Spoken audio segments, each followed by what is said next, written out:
नमस्कार दोस्तों, मेरा नाम है एडवोकेट शिवम अग्रवाल।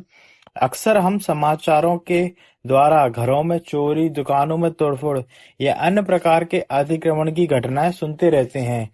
ये घटनाएं न सिर्फ हमारे को आर्थिक नुकसान पहुंचाती हैं, बल्कि लोगों की सुरक्षा और मानसिक शांति को भी प्रभावित करती हैं। चाहे वह आपका घर हो, दुकान हो या फिर किसी व्यक्ति का बिना अनुमति के आपके स्थान पर घुसना हो, आपको धमकाता हो कोई भी व्यक्ति या किसी भी तरह का अन्य अपराध करता हो, तो वह कानून की नज़र में गंभीर अपराध माना जाता है।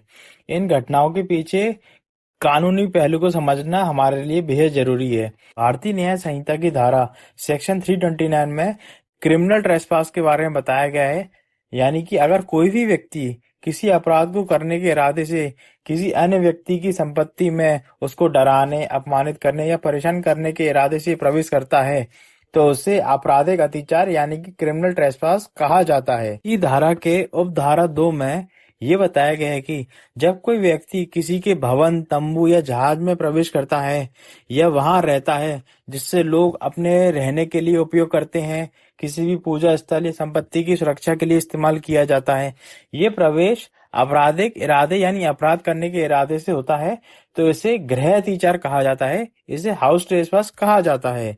उदाहरण के तौर पर अगर कोई बिना परमिशन से किसी के घर में चोरी के इरादे से खिड़की से हाथ डालता है या गृह अतिचार कहलाता है। बीएनएस सेक्शन 329 सब सेक्शन 3 में आपराधिक अतिचार के लिए दंड, यदि कोई व्यक्ति 329(1) में बताई गई बातों अनुसार आपराधिक अतिचार करने का अपराध करता है, तो वह 3 महीने तक का कारावास और उसे जुर्माने से भी दंडित किया जा सकता है।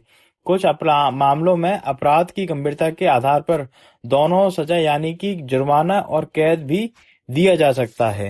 भारतीय न्याय संहिता की धारा सेक्शन 329(4) में हाउस ट्रेसपास के लिए दंड का प्रावधान बताया गया है। यदि कोई भी व्यक्ति पूजा स्थल या संपत्ति की सुरक्षा वाली जगह में अनाधिकृत प्रवेश करता है, तो वह किसी उद्देश्य से अपराध करने वाला हो, तो जैसे चोरी करना, नुकसान पहुंचाना या किसी को डराना, और दोषी पाए जाने पर उसे 1 साल तक का कारावास और जुर्माने से दंडित किया जा सकता है।